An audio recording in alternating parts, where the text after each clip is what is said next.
Good afternoon, everyone, or good evening, or good morning, depending on where you're joining us from.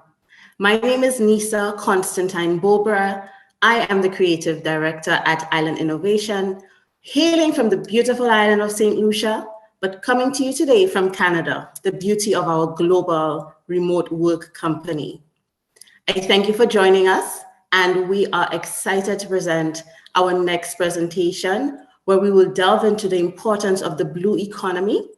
But just before we get into that, I'm inviting all of you to introduce yourselves in the chat, let us know where you're coming from, make some conversation, have a great networking opportunity, and you shall also see a poll popping up shortly, which will give you an opportunity to share with us where you're coming from and what sectors you are part of. It's always important for us to know who our target audience is, how things are changing, and who's interested in what we're doing. So please take us some time and fill out our poll and let us know. And we will, of course, share with you to let you know who else has joined us today. The poll should be available and you should be able to see it at the moment. And I'm encouraging you to just take 2 seconds to fill out this information for us.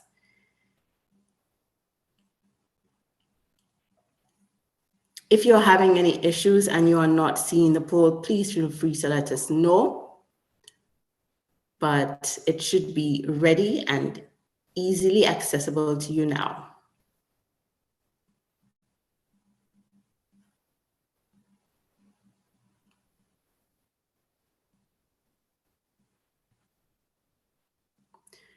Great. So I can see quite a bit of people from North America. Welcome to our North American community today. Of course, our Caribbean peoples we're representing strong at 34%, and then 11% coming from Europe as well. That's lovely. As usual, our NGOs are strong, and we have a very strong private sector joining us today. I can see that our participation is close to 50 people and more and counting. That's beautiful. So we have a really nice representation here today. Thank you for that. Other etiquette for our meeting up today, just to let you know, you can use the Q&A section for any questions that you may have. Feel free to do so and continue to engage and have conversation in the chat. Without further ado, and because our time is limited and I'm sure there will be much to discuss, I'd like to invite the Honorable Minister Roban to join us so that we can commence our conversation. Hello, Minister. Nice to see you. Welcome. Hello there. Happy to be with you and all the panelists here on this webinar today for Island Innovation's 5th anniversary virtual summit. Great, thank you. You know, it's always a pleasure, and we're also very honored that you would take time out to speak with us today and to share some relevant information. So again, just thank you for being here. I wanted to just jump into it. One of the things that I appreciate is that ministers such as yourself and all our small island nation, even from St. Lucia, I know recently my minister was at UNGA. And it's always an interesting conversation as to why we small island states, why we, the people from these island states, should pay attention to such organizations, such institutions such as UNGA or COP. So can you share with us, as a bit of an icebreaker, why you think it is important that we need to pay attention to these, community gatherings in sustainability? Thank you for that very important question. Well, firstly, I'd like to say hello and a shout out to Ms. Patrice Horner of Bermuda, who has been involved with the introduction of Sea Sketch, and to the Island Innovation Ambassador team. Sea Sketch is a very important tool for mapping the ocean uses, and I'm just very proud to know that a Bermudian is involved. In answer to your question, UNGA, United Nations, has some very key agencies that have been focusing on issues that relate to small island states like Bermuda, St. Lucia, Barbados, and others across the region and the globe. It is one of the few forums I believe that small island states have to actually ensure that their voices are heard, particularly as the whole globe faces climate change. Islands are on the front line. Islands are feeling the vulnerabilities and the negative impacts of sea level rise, acidity of oceans, impacts on our coral reef areas and our fisheries right now. We know this is happening right now. So it's crucial that groups like the United Nations, groups such as the UN Oceans Conference in Lisbon, certainly as well as COP28, which is upcoming, takes the time to give island nations, and I believe that those opportunities are being created, the platform that we need to talk about the issues, but also champion the solutions. I think we all know what the problems are, but island nations are actually not only at the forefront of the challenges, but they are the place where the solutions that can address particularly ocean health can be showcased. Many islands are participating now in many of the solutions in like relation to energy transition, and certainly the work and research around marine research and conservation ocean research is where islands are participating now. And we need places like UNGA and other international forums to showcase what needs to be done. That is very relevant. I know that there's always a lot of pressure on islands to come up with the solutions because we are the ones at the forefront. I've heard that being repeated. So what were some of the outcomes from UNGA, especially as it relates to the blue economy, that you think would be relevant for our islands at this moment? Well, I think the most important achievement has been the BBNJ convention for the ocean, for the open ocean, the high seas. Most islands exist in areas that are surrounded by open ocean, and the health and the condition of the open ocean impacts us all. Bermuda is 700 miles away from any major landmass. Other islands, and certainly in the Pacific and in the Atlantic, are isolated. The Azores and other island groups, like Capo Verde, are isolated away from major land masses. So the open ocean impacts us all. So the fact that we now have a treaty, a convention that has begun to be signed at the United Nations, starting with the work that was done in Montreal, or like achieved in Montreal some months ago, late last year, is important to island states. And we certainly will be some of the greatest champions of the work that is happening in UNGA with the BBNJ, that the necessary resources are put to the treaty and the convention so that it can be implemented over time to support the health and protection of our open oceans. The open oceans affects the health, the condition and the environments of every island state. So what happens to the open ocean impacts our survival. Very, very true. And I'm even more curious to know, how is Bermuda leading that charge? What is Bermuda doing to ensure that some of these treaties actions are actually put into place? Thank you for that question. Although Bermuda is an overseas territory, which means that we cannot directly sign any of the major conventions or treaties, but certainly as the UK signs them, we support the aspirations of all of those conventions. We support the aspirations of the Paris Agreement. We certainly support the aspirations of the BBNJ. And so Bermuda is embedding those aspirations into our own legislative priorities. We have already begun the work in cooperation with the Waite Foundation in particular to develop our blue economy strategy and our marine spatial plan and the necessary facilities that will help to finance the conservation and protection measures that must be a part of our blue economy, but also the sustainable development of key areas such as renewable energy, sustainable fisheries, blue tourism, aquaculture, and other activities of which our exclusive economic zone can contribute to Bermuda's future development. So we are supportive of any efforts that can support small islands developing similar mechanisms, blue economy strategies, marine spatial planning, and other key environmental and like marine protection frameworks that can support better ocean health. So we will continue to support these efforts. We support certainly the BBNJ, and we support any efforts going forward to protect our open oceans and also the protection of the interests of small island states.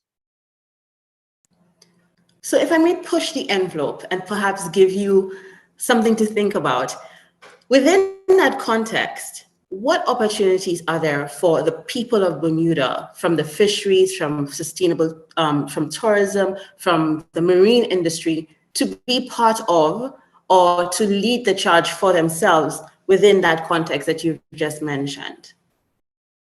There is never not an opportunity for small islands like Bermuda to be leaders. Bermuda already, even prior to the recent events around the BBNJ, was playing a leadership role in the effort to champion better management of the open ocean. And that was through the Sargasso Sea Commission. The Sargasso Sea Commission was established in 2014 through the Hamilton Declaration here in Bermuda to be a voluntary political and research organization to support protection and care of the open oceans. So Bermuda has played that role.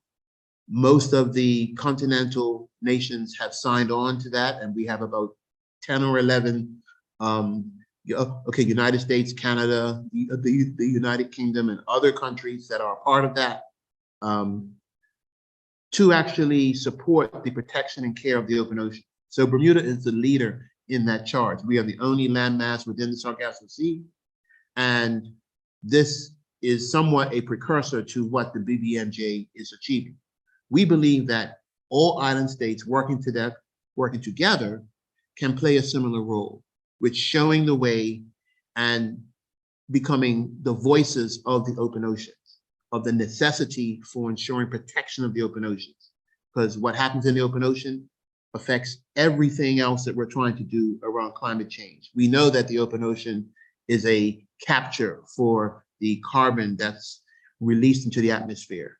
We know that also islands themselves are custodies of considerable amount of the biodiversity in our oceans, and also custodies of considerable amount of ocean real estate.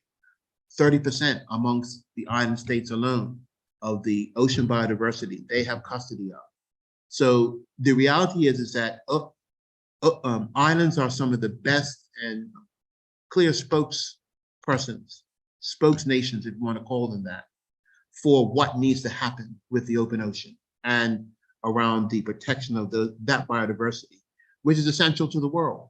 And so we just don't speak for ourselves, in my view. We speak for the protection of the planet. That was a really rigid answer. I appreciate that. I thought I was going to test you, but you were ready to answer that question. That's really great. One of the other questions that I have is, blue economy is relevantly new to the Caribbean. I remember even as I was in St. Lucia, the blue economy conversations were just popping up around the place, and they were really new. Given that you've been involved in for a while, what are some of the lessons learned or the things that we should be a little wary of as we proceed to creating an economy around water or the ocean? Well, I think every jurisdiction, particularly island jurisdiction, must understand this cannot be done by themselves. These actual achievements are essential to happen with partnerships. So there's no need for any single island to try and do all of the work to create a blue economy strategy or marine spatial plan or other important conservation conservation measures for marine areas or marine research by themselves. There are many organizations that actually participate in this space and are happy to come and support islands in these efforts to show them possible strategies with the support of their own communities. It is also important to have good, transparent public engagement. So partnerships with internationally and locally, but also public engagement. We all need to include our citizens in the conversation. It is not just about the government imposing certain measures on the community that may be perceived as limiting fisheries, that may be perceived as limiting other activities on the ocean by ocean users. They should all be a part of the conversation so that whatever measures are taken, we all understand what the vision is, we all understand what the priorities are, and we all understand together what is necessary to have a sustainable protection for the future so we all can benefit from what the ocean can provide. Islands typically have less ocean, more ocean potential or real estate than we do have land. So automatically the ocean presents a greater opportunity to add to your own economic development and sustainability. But these things should be done in concert with your local partners, certainly the government and other relevant organizations to develop the priorities so they can be set. And like I said before, I believe that partnerships are important. I believe that community engagement is important. Certainly the right framework is important, but also devising the right options to support and finance sustainably whatever steps you seek to take. And as just part of the larger question, together islands can actually advocate for the support for the right financial options out there to help finance these. There is no country that should have to finance these alone, particularly island states that have many priorities. So I think that this is where they can get also international support. Certainly Bermuda is devising its own investment facility to attract international investment into our blue economy. And I believe that, as we know, there is a considerable amount of funding out there supporting the ocean and that sees the ocean as a priority. But you must have the right framework to attract that investment. So these are the things that I think are important for island states to do so they can develop good blue economy strategies, marine spatial planning that is strengthened by partnerships and good community engagement. I especially like the point of good community engagement, because so often we try to implement things that have not been tested or we have not got the buy-in from our communities. And when you're dealing with the water, there are ecosystems around the water already, right? Fishermen, farming, etc., that you need to have the buy-in from. Okay, so we have just about 10 minutes and we have a question in the chat. So I'm going to, again, I'm encouraging you, if you have a question for the minister, please feel free to put it in our Q&A chat rather than our webinar chat.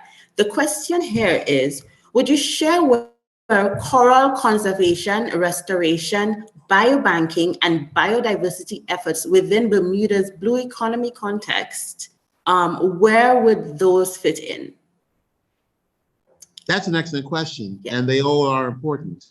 We have our own biodiversity strategy, which has been well developed and in place for quite some time, and we have been busy implementing that. It certainly underpins all of our ocean conservation efforts.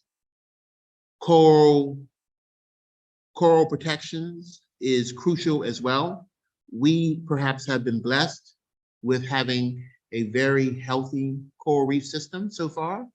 We have not been plagued by some of the challenges that has been found in other parts of the world, like bleaching or stony coral tissue disease and some of the other issues that have plagued coral reefs. But there's also programs in Bermuda where we have research now going on to grow coral so that we can have a better understanding of the nature of coral and just, the very behavior of coral. So we have that going on here as well to help support, not only for Bermuda, but also for the region as well, because clearly we have the most northerly coral reef system on the planet. So that certainly our coral reef have some attributes that might be able to provide lessons to other areas of the world that are having challenges with the coral reef. We also have a mangrove restoration program. We also have our seagrass restoration program, because we have challenges with the state of our seagrass. Unfortunately, the migratory green turtle population does considerably consume a lot of our seagrass. But as we know, seagrass is essential for the nursery of fisheries, lobsters, and other species, as are mangroves. So we're doing everything we can to not only restore mangroves, but grow new mangroves, and also protect and expand our seagrass so that it can prosper further and be available for how it supports our biodiversity. But we have a already mapped out biodiversity strategy. We have a established coral reef protection and growing program that goes on here. Mangrove and seagrass are all at the top priority of what we have programs to not only maintain, but also to ensure their long-term sustainability. These are all important to any, I believe, good marine protection and conservation strategy for any jurisdiction that has these attributes as part of their marine environment. Okay, so we have a follow-up question to that. And the individual wants to let's first say that this is very important. She's happy to hear that there is a place for all of it. But is it possible to access elements of the Bermuda biodiversity strategy to assist with lessons learned? Well, our biodiversity strategy is online. I believe if you go to www.gov.bm and go to the site, the part of the site that has the Department of Environment and Natural Resources, our biodiversity strategy is there for anyone to see. I'm happy to make sure it's accessible, but I know that it's there because I often have gone there to print it off myself to make sure that I know where it is. And so all of our strategies are available. The draft Bermuda Blue Economy Strategy is online. If anybody goes to BermudaOceanProsperity.org, they can see our draft Blue Economy Strategy. They can see the draft Marine Spatial Plan as well. And they can see the steps that we've taken to get to where we are. So, and our team will be happy to provide any information. If anybody sends an email to environment.gov.bm, our team will answer their questions. Thank you. Thank you so much. With just about 5 minutes left, my final question for you is, what makes you optimistic about the future of the ocean? I'm optimistic because I know I'm not the only one who believes in what we need to do. There are thousands of people out there. I've met them at COP26. I've met them in Lisbon. I met them in New York at New York Climate Week, at some of the UNGA events that I attended, and other activities that I've been doing over the past couple of years. There are thousands of people out there who believe in what we need to be doing. All the people that work to bring about the BBMJ convention. There are so many people who have been involved with this. Even as sometimes governments change their priorities, there are many champions out there who we must celebrate, who are working in this space to protect our oceans, to advance the cause for ocean health and sustainability and the blue economy. So that's where my faith is in. My faith is in all the people out there who will tirelessly continue to work in this space to make sure that we, as a planet, but also as islands, reach the goals that we desire to reach. So that's what encourages me, is all the people who are out there who are in the same space as myself and you and others who believe in what needs to be done. We appreciate that, especially as we at Island Innovation ourselves are looking for opportunities to partner and promote not only blue economy, but all the other upcoming opportunities for small island states to engage and expand the economies, their network, their understanding of sustainability. Minister, with that, I want to thank you for joining us. I know that it is always, a very busy time, and so you've made the time to stay with us and answer our questions. I thank you for that opportunity as well. And do you have any final or parting words for us? My only parting words is thank you for the opportunity to be here, and with all the persons who are participating in Island Innovations Virtual Island Summit. Congratulations again to Island Innovations for their 5th anniversary. And I encourage you all to continue with the work you're doing tirelessly.